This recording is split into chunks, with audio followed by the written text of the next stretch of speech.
Month, Amazon adds plenty of movies to its library, yet the majority of these movies aren't well known and more often than not skipped. This month, I got curious as to how good these other unknown movies could be, so I decided to watch them all, review, and rank them into a list so you don't have to. For organizational purposes, I sorted the movies into sections. I'll be leaving a watermark in the corner to indicate what genre or category the video is on, so you can skip to a certain category if you find any of them boring. So without wasting any more words, here's the first category. Alright, and starting us off in categories, it's going to be the Amazon Studio films with Vast and Night. It's a sci-fi film about two teenagers investigating radio frequency in the 1950s.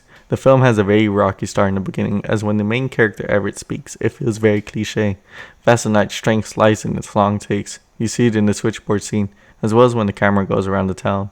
This also works against the film, as sometimes the characters begin monologuing, and you begin to lose focus from the ongoing tension with no release. Either way, the director of the film shows promise for it being his first film, and he is someone to look out for in the future. Vast and Night gets 3 stars for being a good film. Seberg is a biographical film that was based off the extraordinary life of Jean Seberg, who was targeted by the FBI for her relations with the civil rights movement leaders. The FBI stalked her and harassed her to the point of suicide. How this movie managed to make such a concept boring to watch is beyond me. It is evident that the only two things keeping this movie afloat is Kristen Stewart's acting and the storyline itself. Seberg earns itself with 2 stars for being a subpar movie. The Goldfinch is based off of a book of the same name and is about a young boy named Theodore Decker who survives a terrorist bombing at an art museum, where he takes the opportunity to steal a painting called The Goldfinch. At the same time, his mom dies and he is left to his dad. The film feels overly long, clocking at 2.5 hours. This film is strongest when Theo is a young 13-year-old when compared to the boring adult portion of the film. It doesn't seem to mesh as well as the movie hops around to different times, ruining the pace of young Theo's story. When a 13-year-old bits run out, you're just wanting closure, and for the movie to end as fast as possible. Unfortunately, the length of The Goldfinch makes it feel endless. And for that, The Goldfinch gets 2 stars. Alright, so first up from the documentaries, we got Eurocrime, the Italian cops and gangster films that ruled the 70s, and this one's going to get 3.5 stars. The reason for that is that it takes you on a trip on what went into making these movies. It has the actors and directors from the era take a look back into what they have created. The documentary is pretty well structured, and it's interesting as it reveals like interesting tidbits such as the stunt actors jumping off of 2-story buildings without even the camera rolling. And after that, we got indie film artist The DMV Truth at 0.5 stars. The reason for that one is that the basically this documentary is basically how not to make a documentary, because they keep on rambling on about the careers and the stories are not always intriguing, and even with the short runtime of 75 minutes it always feels like it's just being dragged on. Alright, so the next 2 movies are both vampire movies. One's called The Blood Splatter Bride, the other one is called Daughters of Darkness. The plot's essentially the same for both of them, believe it or not. Both newlywed couples with a sadistic husband, and the vampire seduces the wife to kill the husband. They're both really badly done though, so Blood Splatter Bride gets a 1 star, and Daughters of Darkness has one redeeming factor in that the vampire does actually show off to be seductive, so that one's gonna get 1.5 stars. So next up, we got the martial arts films. These films, except for one of them, I have the same thing to say about. So I'll be reviewing them all at once, except for the best one. Martial arts films generally are riddled with bad dubbing and nonsensical dialogue. Again, I'm rating these based off how they are in Prime, which means dubbed in English. The fights sometimes are well choreographed, but whenever it comes to the flips and jumping attacks, the shots are poorly edited together and almost to a laughing point. Overall, not really worth watching unless you're really into these movies. So to start off with, Screaming Tiger. This one's about a racist Chinese man. That one gets a 1 star. Next up, we got The Best of Shaolin Kung Fu. This one's just about a guy going through a whole tower just to retrieve a scroll. Next up, we got Green Dragon Inn, which is basically the escort missions of Kung Fu movies. And then after that, we got Shaolin Zen Master, which gets a little bit higher just because it has a really cool weapon. but it's not really all that great because it'll leave your ears ringing if you're watching it with headphones. And last but not least, you got Five Fingers of Steel, which is the generic one about revenge. So that one also gets another 1 star. Alright, with those ones out of the way, we come to the best one, a comedic martial arts movie about a boy avenging his father. The film excels where the others fail because of its comedic nature. Dubs often come out bad, so why not embrace them? In addition to that, the martial art moves are satisfying to watch as it involves evasion and the fight scenes include fun jokes. The final battle does something these other movies don't, which is that it sets up a stage for the fighters to fight on, to activate traps. The rest of the movies just have their final fights in wide open spaces, with nothing much else to offer.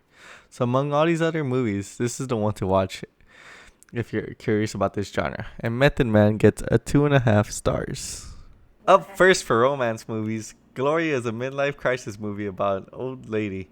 This movie, however, puts to screen what most other midlife crisis movies don't. This movie presents the difficulty of social standards, which say that older people shouldn't date anymore, and then goes in and turns it on its head with its explicit sex scenes that are usually reserved for younger people. It does the same thing at its climax as Gloria keeps on becoming more carefree with her life until she finds a resolve. Overall, a good movie that brings life to the midlife crisis movie formula. For that, Gloria gets a 3-star rating. Next up is Shubh Manga Zyada Savdan. The story is a basic romantic comedy as it presents two male lovers who can't be together because one of their parents doesn't approve of it. Admittedly, this is my first Bollywood film, and I'm not really sure I like the role of the songs here as they kept feeling like it interrupted the progress of the movie and didn't give any further insight into the characters. A lot of the comedy also feels forced onto you in the latter half of the film. A lot of the script is overreacted. Side characters are sometimes fun, but it really can't hold up all the other negatives that come with this movie. And for that, this movie gets half a star. Next up is Like Crazy. It's a love story between a British woman and an American guy who are separated as one of them overstays their visa. It tells an interesting story of long-term distancing. However, the love that the characters feel is shown to be love at first sight. At points at the movie, they begin to date other people, and you can't help but feel they're better off that way because it feels like the two main lovers barely know each other. Overall, it could have been a better movie had they spent more time in their relationship, or rather making those scenes more memorable. And for that, Like Crazy got 2 stars. I Hate Tom Petty is an indie film about a band trying to make it big. The film fails to meet one of the most important aspects of having a band in the movie, and that's decent audio recording of the songs. And a lot of the scenes where the actors are defined to be as good vocalists come off as just cringy. Overall, bad film, nothing positive to say about that. For that, it goes all the way to the bottom, half a star. Assassination Tango, a film about an old hitman who is hired to kill an Argentinian governor, and while there in Argentina, begins to learn how to tango. The best aspect of this film is the tango dancing and the representation of Argentina in the film, showing both its beautiful sceneries and its rundown alleys. The rest of the film seems to be all over the place and overall not very well acted. The love relationship between the 70-year-old hitman and the 30-year-old woman feels out of place and often forced, as the hitman has absolutely no game. Then we are supposed to believe this big mouth, always wandering hitman is flying under the radar. Overall, the plot is bad, but the ongoings around it are visually appealing. Assassination Tango gets 2 stars for its visualization. Crooked Hearts. Crooked Hearts is mainly a family drama with some romance thrown in there. The film follows a family that is almost toxic in how much they support each other, despite the interesting premise of showing how dysfunctional a family can get when they are too over-supportive. You end up with a bland film. The film climaxes too early on as one of the sons set the house on fire. There's not really much you can do to a family that's so close to one another. Yet the film somehow manages to keep on going from there, making the latter half of the film like an overdrawn epilogue. For that, Crooked Hearts gets a 1.5 stars. The next genre are giallo films. For those who aren't into old Italian cinema, there was a genre known as giallo, which started off with paperback mystery novels that were identified by their yellow covers. This is where they got their nickname from, as a direct translation for giallo is yellow. These mystery novels often focused on slasher, crime, horror, and psychedelic elements.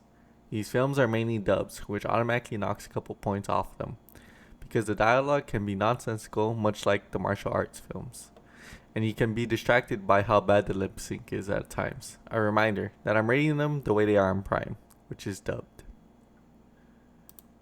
Who Saw Her Die follows the story of a sculptor whose daughter is murdered, and as he continues tracking the killer, the murderer continues to kill anyone who has any leads as to who he is.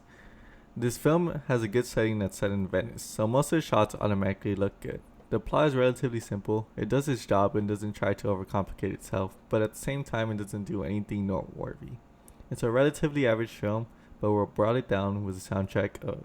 Whenever we get a POV of the killer, we get annoying music of children singing that draws you out of the movie. This happens consistently. So Who Saw Her Die earns a 2-star rating. Torso, a slasher film where a murderer hunts out university students by using a scarf. This film can only be described as sleazy. There's not much to look at in this movie aside from some nudity and subpar kills. This one is skippable, as even the plot is basic, and the killer's motive is a back. Torso earns a 1 star for its pretty bad plot. 7 Deaths in the Cat's Eye. The plot of this film on IMDb describes itself as a castle having a killer cat within it, but in reality it is a person doing the killings, which we find out much too soon. And this isn't even the first interesting thing they ruin in this film. It has a human in an ape costume, secret passages, and a demented son. Yet the film doesn't use any of these elements to their fullest, and the cat stops appearing as often halfway through. Overall, it just felt like a letdown of a film given what it had set up in the beginning. 7 Deaths in the Cat's Eye earns a 1 star for its poor handling of its features. Night Train Murders, a knockoff of Wes Craven's Last House on the Left. This film is by the same director of the Who Saw Her Die film, and he seems to be pretty good with the camera on the train, as you always feel claustrophobic, which is especially well done once the girls are captors. What slows this movie down is that the setup of the movie takes nearly an hour. This revenge plot has been done better in other movies. So unless you're looking for some Italian sleaze, there's no point stopping to watch this movie, instead of just watching the original Wes Craven classic. Night Train earns 2 stars for its cinematography, but its unoriginality shows through. On to the next genre, horror. Starting it off is Inferno. It's the second part of Suspiria, and it's about the witch coven in New York. Dan Argento, just like in Suspiria, shows off his great use of colors, and the underwater scene in the beginning is a strong start to the film. The only gripes here is the weak acting after the first act, but Dan's directing still makes it an exciting watch. Inferno earns 2.5 stars because Dan manages to pull off a cohesive story at the end. Friday the 13th Part 3. This is essentially just Jason in 3D with him just going on another killing spree in the cabins. This is most certainly the worst one of the first 4 of the series, because the 3D called for some annoying shots, such as the yo-yo and the popcorn coming at your face. These often ruin the pace that the movie has set. Other than that, it's the same derivative plot that any slasher has, and I feel like I'd rather watch another Giallo film than this. Friday the 13th Part 3 gets 1.5 stars for not being so special. Friday the 13th, Final Chapter. Watching the first 4 films in order makes this for a satisfying conclusion. And this is also the one with the better actors, as you get Crispin Glover from Back to the Future and Corey Feldman from The Goonies, making you care for the characters more than you had for the past couple movies. The ending to this film puts a satisfying end to the 4 movies, but it is still minus points for the other actors' campy acting that has plagued this series. Friday the 13th, the Final Chapter, gets 2.5 stars for putting a nice little bow on the series. Our next genre is action. The Tracker, a Taken-type film where Dolph Lundgren exacts revenge on his wife and child's killer. This film almost has nothing to go for it. No good action scenes, no good mystery, not even a good romantic side plot with the background detective. All around the basic movie. Tracker gets half a star for not being worth anything. Walking Tall, a film about a sheriff that clears corruption in his hometown, and in response, corruption hits back at him and his family. The film is long and pretty out of date, not really worth watching nowadays. It touches upon racism, but it doesn't really fully address the issue all the way. I'd recommend skipping this one. Walking Tall gets 1.5 stars because it's not its fault that it has outaged its time. Final Countdown, a film about an aircraft that time travels into 1941, right before the Pearl Harbor attack. It provides an interesting dogfight between the American jets and Japanese Zero fighters. It also has an amazing set piece, as everything was shot on site of the actual aircraft carrier. Along with this, you get some philosophical talk from all sides of the compass about whether or not the aircraft should intervene in the Pearl Harbor attack. This film is only dragged down by its cop-out ending as it doesn't fully deliver what would have been an amazing fight. If you're a fan of sci-fi, give this one a go. Final Countdown gets 3 stars for being creative. Our next genre is thriller. Pathology is about medical students competing in a game where they have to manipulate the bodies of victims so that the other doctors can't tell their cause of death. The main character makes foolish decision after decision, and at the end we are expected to feel sympathy for him. But nothing comes out about as he played in the game murdering people. Overall an interesting plot but not really a great execution. Pathology earns 1.5 stars. Whistleblower. Based on the novel of the same name, this film is about a British father played by Michael Caine trying to uncover who killed his son. This film essentially rides on Michael Caine's back all the way to the very end. Throughout the film, I couldn't really tell whether it was the other actors or the writing that made this movie below average. Either way, this one has been far surpassed in more recent times with better spy movies of today. Whistleblower earns 2 stars. Our next genre is comedy. Race for Your Life, Charlie Brown, a Peanuts movie about them going to a summer camp. What makes the usual Peanut special so good is that they're short and sweet, and the Peanut comics are even shorter than that. But unfortunately, this one feels horrendously long. There are a couple laughs here and there, but overall the film feels largely forgettable. You're better off watching specials for more entertainment. Race for Your Life, Charlie Brown gets 2 stars for being overly drawn out for a Peanut special. Some Kind of Hero. Richard Pryor movie where a Vietnam vet returns from a POW camp where essentially he gets wrecked in every aspect of his life and has to come up with a way to get out of it. This movie is a weird one. It brings laughs to the dark issue of being a vet, as they are more often than not end up turning to a life of crime or on the streets. The movie is brought down by its out-of-place happy ending and long drag in the beginning with the POW camp. Were it not for this, the movie perhaps could have been a classic, but it being a comedy movie, it of course has to have a happy ending. Some Kind of Hero gets 2 stars. Sprung. This film is about a couple falling in love while their pair of friends pull schemes in an attempt to separate them. This film's intro outperforms the rest of the film. There's fun gimmicks such as analyzing a person's worth and one of the funniest sex scenes I have seen that may have lasted too long for its own good. After the beginning intro, the film loses speed really fast as it settles into its romantic genre and largely becomes forgettable. So as a result, the side friends do the show whenever they're on screen for the remainder of the film. Sprung gets 1.5 stars for its comedy antics. House of D is a romantic comedy coming-of-age story where Anton Yelkin and Robin Williams' characters roam around New York together causing mischief. However, this is only one part of the story, because it is told as a flashback and the time spent out of the flashback makes up for the more boring parts of the film. Overall, Robin lands some great jokes in there and Anton's character is likable. It's a good coming-of-age story I would recommend watching. House of D gets 2.5 stars for its coming-of-age story. Come to Daddy. This film is about a 30-year-old man visiting his father in order to reconnect with him for the first time since he was a child. This film starts off as a horror and transforms itself into a comedy. It doesn't do this badly, but it is a bit weird. Overall, I can't tell much else without spoiling it, but it's one of the better movies on here. I'll let you enjoy the journey it takes you on as it makes for a decent and unique film. Come to Daddy gets 2.5 stars for being unique, but not really executing it well. The Hustle. It's a comedy about 2 con women, one upper class and one lower class, joining together to con men. While I've never seen the original movie that's based off of, I don't believe the movie deserves its flack. However, it is somewhat on the painfully average side of movies, especially considering it uses Rebel Wilson as the punchline of the joke too often. And for that, The Hustle gets 2 stars for not being an all too good comedy. A Cadaver Christmas. This is a horror zombie comedy film that tries so hard to be Shaun of the Dead. It tries to be witty with its dialogue, but it just falls flat, and it tries to be scary and it's not. The best part is the skits and the credit sequence you get at the end. Overall, not worth viewing. For that, A Cadaver Christmas gets 0.5 star.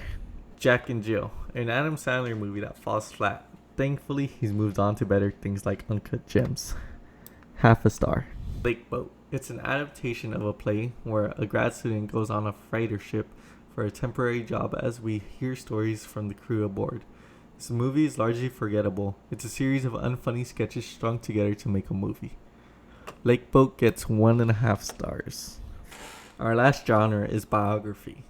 Escape from Alcatraz, a film based off of the only successful escape from Alcatraz. The movie has great set design as it was filmed on set, and Clint Eastwood carries the movie well. The suspense is well built into the scenes before and during the escape. Overall, a good escape thriller film. Still worth being watched today.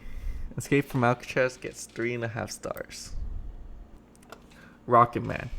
It's a biographical musical based off of the life and career of Elton John. Everything in the film does its job, from the music, the set pieces, costume designs, and the soundtrack, all the way down to the actors portraying the real life counterparts. The plot is the same generic story we see in any movie about a rock star coming to fame. The film brings nothing new to the table, but still a movie worth seeing. Rocket Man gets 3 stars for having Elton John's story and soundtrack in it. Trial by Fire. It's based on the story of Todd Willingham, who was given the death penalty for being wrongfully accused of killing his 2 daughters, despite the evidence that showed he was innocent. The film feels like the same retread of these concepts that other movies have done to death. The film goes off to a great start with Todd being shown as a horrible person and showing how biased the trial was. But then the film time skips. We never see his transformation. And as such, the feeling of him deserving help never feels deserved. This drags the film down for the latter half of the film. For the disconnect to the audience, Trial by Fire gets 2 stars. After the month was over and having seen what I would describe as over 30 subpar movies, it really shows the lack of thought Amazon puts into the movie it selects for its users. Fortunately for you, you don't have to watch these movies, but I did, and it's something I will for sure not be doing again. Hope you found this video helpful, and make sure to subscribe for future content.